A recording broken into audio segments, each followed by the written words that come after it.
Nat, Moy, Iya. lo kalau gue suruh ke kuburan malam-malam sendirian berani nggak? Enggak lah, Duh, gue takut banget lagi. Kalau rame-rame, berani. Gue tetap takut. lo tetap takut. Iya. Lo Nat, lo kalau rame-rame ke kuburan berani. Berani. Kalau gue suruh siul di tengah kuburan, lo berani nggak? Enggak. Lo tau mitosnya ya? Enggak tahu tapi. Sebenarnya ada mitos Gimana? tentang lo tuh nggak boleh siul ketika lo lagi di kuburan. Kenapa emang? Nah, ini gue ceritain ya. Oke.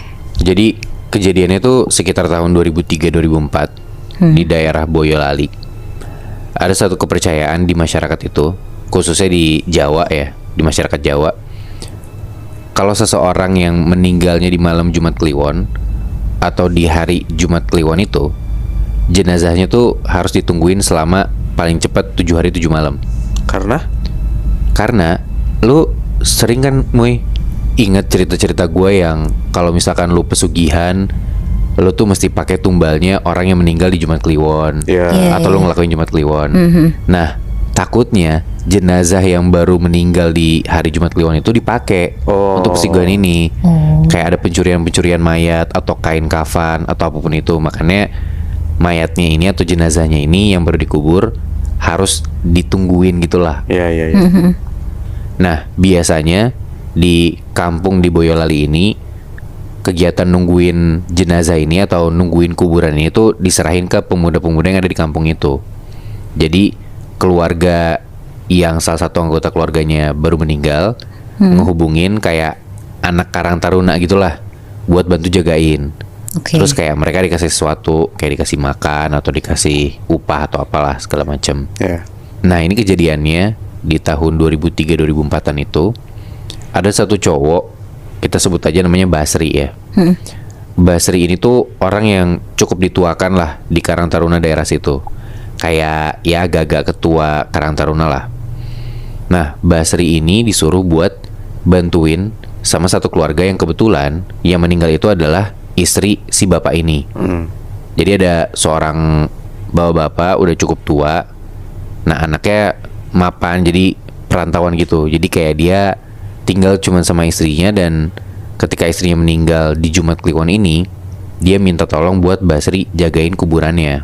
Iya. Dan coba minta buat cariin siapa yang kira-kira bisa nemenin dia juga buat bermalam di samping makam ibunya ini. Nah, akhirnya Basri nemu tuh dan di shift gitu sama dia. Jadi kekumpul sekitar 10 orangan termasuk Basri. Dan di malam pertama mulai tuh mereka jagain. Nah, cuman ngejagainnya emang harus shift genap gitu loh, Nat, Moy. Nggak 10 orangnya, tapi berenam. Biar. Iya, biar rame aja.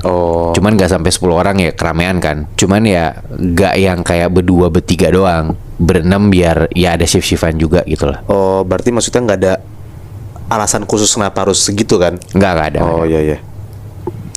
Dan jaga ini juga malam doang selama 7 harian itu. Karena mungkin kalau misalkan siang-siang lebih kecil kemungkinan ada dibongkar-bongkar gitu kali ya kuburannya.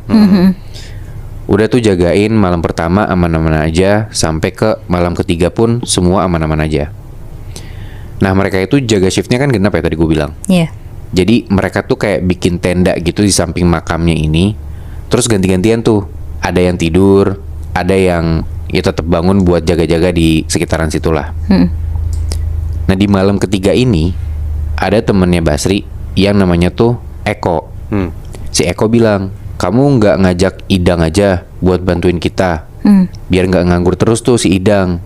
Nah, si Basri ngomong, ah males aku, dia tuh orangnya suka konyol, kelakuannya suka aneh-aneh lah, nanti yang ada malah bikin masalah, kata Basri gitu. Nah, besokannya nih ternyata di malam keempat ada satu orang yang siang-siang tuh ngabarin kalau dia nggak bisa ikutan jagain. Akhirnya mau nggak mau dipanggil lah si Idang ini buat bantu anak-anak jagain kuburan itu. Nah, cuman sebelum ngejagain, Basri udah kayak ngerimain si Idang gitu dari awal. Pokoknya kamu jangan macem-macem lah, jangan aneh-aneh, jangan jahil juga. Kata si Idang, iya siap. Jagain tuh 6 orang, termasuk si Basri dan si Idang ini di malam keempat itu. Nah, kegiatannya tuh jadi mereka jagain tenda, terus ada yang yasinan, dan ada yang main kartu, ada yang tidur. Jadi kayak misalkan 2 orang yasinan, terus dua lagi tuh tidur. Nah yang dua lagi tuh ya lu terserah mau ngobrol boleh, mau main boleh, yang penting jangan berisik dan jangan ngelewatin batas lah intinya. Nah terus yasinan tuh emang terus ganti-gantian, jangan sampai putus. Oke. Nah ini kondisinya di jam 8 atau 9-an malam ya. Di situ ada 2 orang lagi ngaji, 2 orang tidur, dan 2 orang lagi tuh lagi duduk-duduk aja. Nah yang lagi duduk-duduk aja itu si Basri sama Idang. Ngobrol tuh mereka berdua. Ya ngobrol biasa aja, bukan yang ngobrol macem-macem gitu ya. Si Idang ngasih tahu, setahu dia tuh si ibu ini meninggalnya kenapa? Karena dia emang kadang-kadang ngobrol sama keluarga si ibu ini, bla bla bla bla bla bla. Nah terus tiba-tiba si Idang tuh bilang ke Basri, kamu tahu nggak Bas? Kalau kita siul di kuburan, katanya nanti ada yang muncul. Anjir. Nah kan si Basri juga bilang, udahlah, udah aku bilang kan gak usah cerita macam-macam, udah gitu. Yonda cuma ngasih tahu doang, kata si Idang gitu. Sampai sekitar jam 11-an malam gantian tuh. Jadi tiap 2 jam mereka ada yang tidur, ada yang ngaji, ganti-gantian gitu. Nah di jam 11-an itu yang tadinya 2 orang tidur, mereka bangun gantian buat ngaji. Dan pas pergantian itu si Basri ngomong, ada yang mau makan gak? Tak beliin nih. Karena emang udah disiapin kan tadi gue bilang, kayak either emang uang buat mereka makan malam, atau mereka mau masak sendiri, atau bahkan ya udah disiapin tuh makanannya sama keluarga yang anggota keluarganya meninggal ini. Nah di malam itu Basri dikasih duit sama si keluarganya, beli makan tuh dulu dia sendiri keluar. Sisa 5 orang kan di dekat makam itu.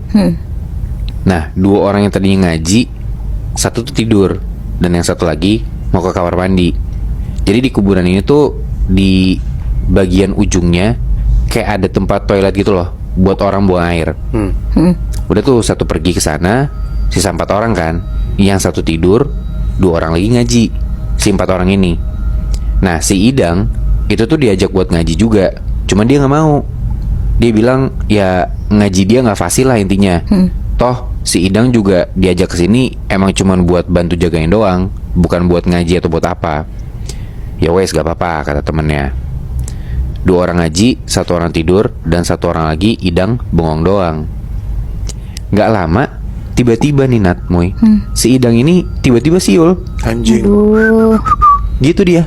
Mancing banget. Terus yang lagi tidur kebangun, kayak kok kamu siul-siul? Ya gak boleh di kuburan gitu kan. Dan emang mancing banget bener kata lo Moy.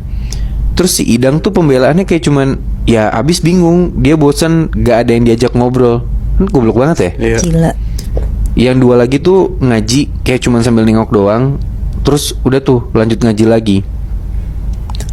Gak lama dari situ si Idang ini ngedenger ada suara langkah kaki dari jauh. Idang keluar tenda, dia ngeliat dari jauh tuh ada 1 temennya dia yang baru balik dari toilet tadi. Tapi Idang lihat dari jauh, di belakang temennya ini ada pocong ngikutin. Aduh. Teriak dong dia, ada pocong itu, ada pocong. Si temennya yang dari toilet tadi nengok ke belakang, gak ada apa-apa. Jadi kayak cuman Idang doang nih yang lihat. Terus tiba-tiba si Idang ini ngerasa dia tuh kayak ditimpukin gitu sama benda kecil, kena kepalanya dia. Dia lihat tuh si benda ini jatuh ke tanah, dan dia ngeliat itu tuh kayak buah mangga kecil gitu loh. Dicari-cari nih sama dia ke area belakangnya dia. Jadi di deket tenda mereka tuh kayak ada pohon gede gitu. Dan ternyata di belakangnya si Idang, si pohon ini, itu di atas pohonnya ada kuntilanak duduk sambil gendong bayi. Mampus. Anjir. Teriak kan dia. Tapi tiba-tiba dari jauh dia ngelihat Basri itu datang. Udah agak tenangan tuh dia. Terus ini keadaannya teman-temannya dia yang lain tuh kebingungan. Si Idang tuh kenapa? Dan mereka semua lagi dalam tenda. Jadi kayak cuman Idang doang nih yang di luar tenda. Basri datang ngedeket ke arah Idang. Kayak Idang tuh ngerasa si Basri ini datang mau nenangin dia gitu, kayak megang pundaknya, kayak ya udah nggak apa-apa gitu kan.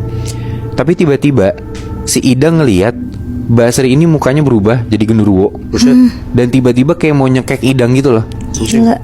Wah itu chaos banget. Idang teriak-teriak, pokoknya bener-bener berisik banget di tengah-tengah kuburan itu. Dan temennya Idang yang 1 keluar dari tenda, nanyain dong, Idang nih kenapa? Di saat yang bersamaan dari jauh Basri itu datang nyamperin tenda mereka sambil lari-lari ngetokin pentungan gitu loh.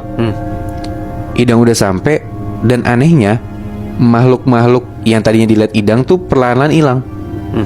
Anak-anak yang lain tuh kayak kebingungan nih, si Idang tuh kenapa sih? Ditanyalah sama Basri, si Idang goblok ini tuh emang abis ngapain? Diceritain lah kalau Idang tuh tadi siul-siul dan tiba-tiba dia malah teriak-teriak sendiri, kata teman-temannya kayak gitu. Udah tuh, karena udah chaos banget, udah parah banget. Di tengah malam itu Idang disuruh pulang aja, karena emang kayak bikin masalah banget kan si Idang bangsat ini kan. Dan semenjak itu Nat, Moy, si cowok-cowok Karang Taruna ini udah bener-bener malas banget tuh, gak mau main lagi atau ngajak ngobrol si Idang. Ya lagi udah kasih tahu jangan siul-siul, dia masih tolol banget ya anjir. Itu dia, kayak gue nggak tahu ya ini beneran mitos khususnya di orang-orang Jawa apa enggak. Cuman ya gue nanya ke lo deh, Moy, kayak tadi lo aja, lu nggak mungkin sendirian ke kuburan, apalagi lu ke kuburan buat siul-siul kan. Iya. Terus Bi, tadi gue denger katanya Basri tuh bawa kentungan. Iya. Itu tuh buat apa ya? Nah, mitosnya lagi, jadi katanya ketungan ini tuh dianggap sebagai bentuk kebalikan dari bunyi siulan. Nah, kalau misalkan siulan tuh katanya ngundang setan, kalau kentungan ini ngundang manusia. Nah, setan tuh sebenarnya takut sama manusia. Kalau dari cerita teman gue sih gitu ya. Dan ini kata teman gue. Cuman ya bisa jadi karena emang alat komunikasi tradisional kan kentungan ya. Jadi bisa jadi tuh pertanda ke orang-orang sekitar ada sesuatu gitu dalam tanda kutip. Kayak bikin orang-orang pada bangun. Jadinya ya setan kan kadang nggak muncul di saat orang banyak ya. Mungkin gitu kali ya. Cuman ternyata Nat, Moy, pas gue baca, kentungan tuh nggak cuman buat jadi alat komunikasi antar manusia. Bahkan kentungan itu tuh juga dipakai buat manggil makhluk gaib itu sendiri. Nah, gue ada cerita sih tentang itu, tapi nggak malam ini kali ya.